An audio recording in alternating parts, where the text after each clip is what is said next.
Bonjour les gars, on se retrouve dans cette nouvelle vidéo pour parler du match qui a opposé l'Atlético de Madrid face au Real de Madrid. C'était un match d'anthologie. Est-ce que vous avez suivi ce match? En tout cas, si vous avez raté ce match-là, c'est que vous avez raté tout de la Liga aujourd'hui. Il faut savoir que ce match-là était vraiment un match à renversement de situation. L'Atlético de Madrid qui marque, ensuite le Real Madrid égalise, le Real Madrid marque, donc ça veut dire que le Real Madrid est à 2-1. Avant d'aller à la pause, l'Atlético de Madrid égalise, ça fait 2-2 au retour. L'Atlético de Madrid marque 3 buts au retour des vestiaires. 3, 4, 5 et 8. L'Atlético de Madrid a battu le Real Madrid par 5 buts à 2. C'est vraiment incroyable. C'est vraiment incroyable. D'abord, dans ce match-là, il faut savoir que le début, l'Atlético de Madrid a dominé. Après, le Real a eu un peu de ballon. Après encore, l'Atlético de Madrid a eu le ballon. A eu le ballon et a eu beaucoup d'occasions. Voilà, ils ont eu beaucoup d'occasions. Ils ont marqué. Ils ont marqué le but. Après ça, bon, le Real Madrid a essayé de réagir. Ils ont eu du ballon. Voilà, notamment avec le but de Mbappé. On va revenir.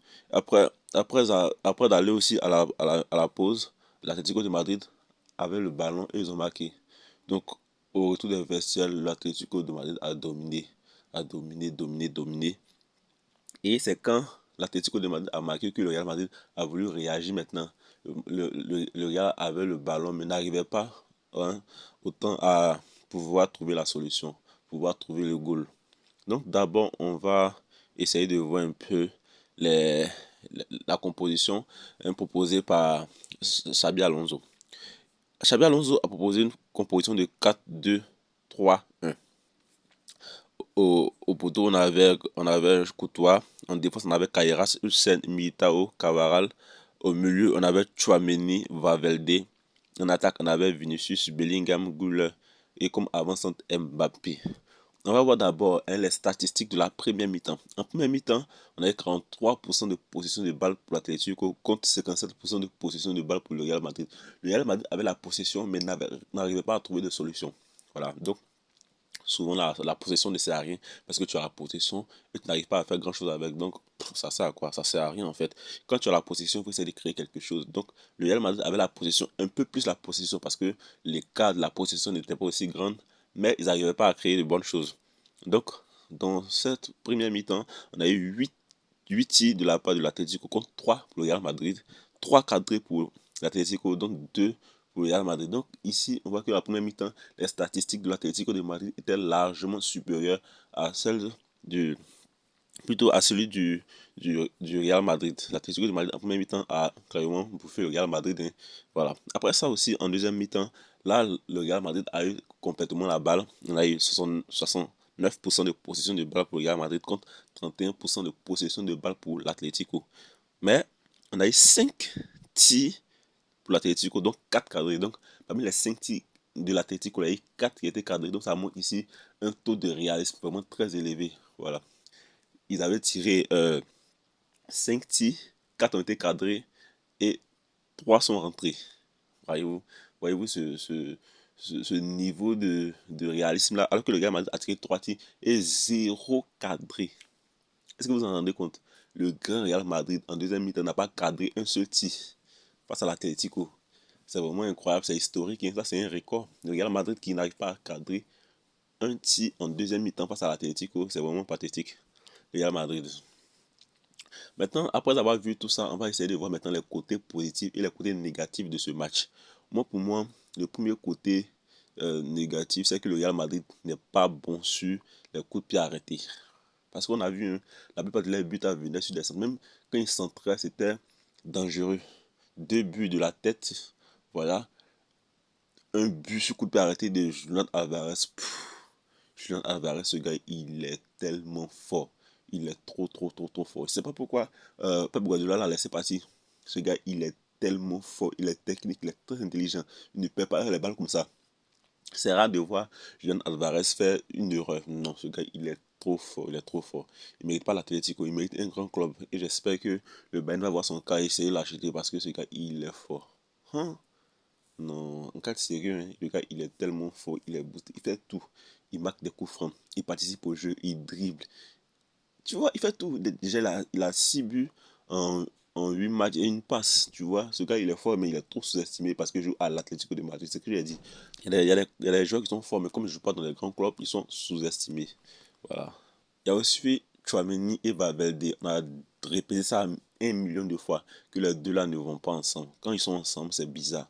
Les deux n'arrivent pas à jouer ensemble dans le milieu. Regardez un peu les notes.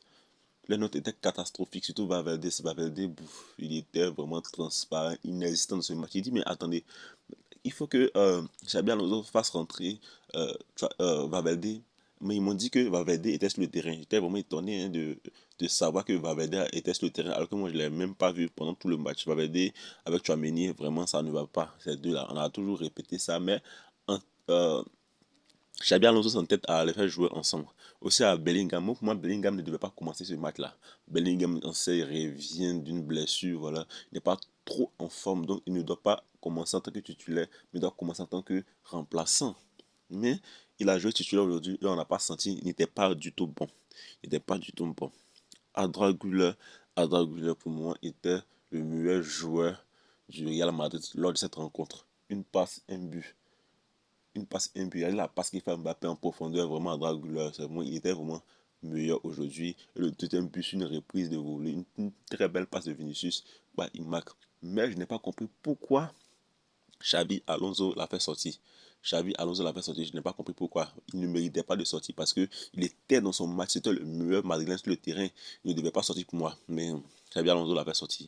Il y a aussi Vinicius Junior qui bon, a fait quelques belles choses aussi, notamment sur son but. Voilà, sur cette passe-là pour le but d'Adraguleur, il a vraiment défoncé les défenseurs. Il a fait un centre correct. Vinicius il a une très bonne vision de jeu, mais comme l'équipe allait mal, alors toute l'équipe allait mal, Mbappé aussi qu'on ne voyait pas qui est venu et qui a marqué. C'est comme ça, il n'était pas du tout dans le match et puis il a marqué. On ne le voyait pas, puis il vient, il a marqué. Ben, tout ça n'a pas servi à quelque chose. Ça n'a pas servi à quelque chose.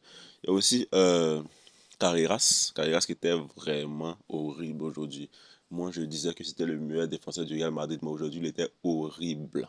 Il n'a rien fait de bon aujourd'hui. Trop d'erreurs, Carreras. Il a fait trop d'erreurs aujourd'hui. C'était vraiment minable, médiocre, méchant, mauvais. Il n'était pas bon du tout. Il a fait une erreur même qui a failli conduire un autre but de Sorlotte. On se rappelle cette erreur-là. Il voulait dribbler, ils ont arraché la balle. Carreras aujourd'hui, il était médiocre. Horrible, même horrible. Voilà, depuis qu'il est arrivé au Real Madrid, il n'avait pas fait d'erreur. Aujourd'hui seulement, il était horrible, ignoble. Il y a aussi Hussein, lui aussi, il était horrible. On a vu sur le but de Sorlotte, les deux étaient là, ils regardaient Sorlotte. Sorlotte, il vient, vous êtes deux grands, vous êtes très grands, vous êtes là, Sorlotte vient, il était entre vous et puis il marque. Moi, j'ai pas compris cette action, je dis, mais aïe, ils ont quel problème celui-là. Sorlotte, vous êtes encadré, vous encadrez Sorlotte, et lui, il vient, il marque, il y a un devant, il y a un derrière, lui, il est au milieu. Ballon traverse et ça vient marquer. Non, non, c'est pas la peine. Aujourd'hui, son moment était mauvais. Pour toi aussi, bon, on va pas dire que c'est trop de sa faute, mais tous les petits cadrés rentraient. Mais il faut être aussi reconnaissant à Courtois parce que si Courtois ne faisait pas des arrêts là, peut-être il aurait fait 6-7 hein, 6-7 buts. Aujourd'hui seulement, c'était vraiment horrible. Le Real Madrid s'est fait défoncer par l'Atlético de Madrid. Pour moi aussi, le point négatif de ce match, il y avait aussi la défense. La défense était minable parce que les plus grands défenseurs sur lesquels on comptait étaient horribles. Donc, quand ils sont horribles, forcément que ça impacte tout la défense. Bon, c'était horrible, c'était horrible. Et j'espère que ce match-là va servir de leçon parce que le Real Madrid gagnait, mais il y avait, comment on dit ça, des lacunes. Et l'Atlético de Madrid a fait sortir ces lacunes-là. J'espère que Xabi Alonso va pouvoir trouver des solutions à ce problème parce que s'il continue comme ça, ils vont prendre cher, ils vont prendre très cher. Ils vont prendre très cher. Merci beaucoup à tous. C'était tout pour ce débrief. On se retrouvera dans une autre vidéo pour parler de notre match.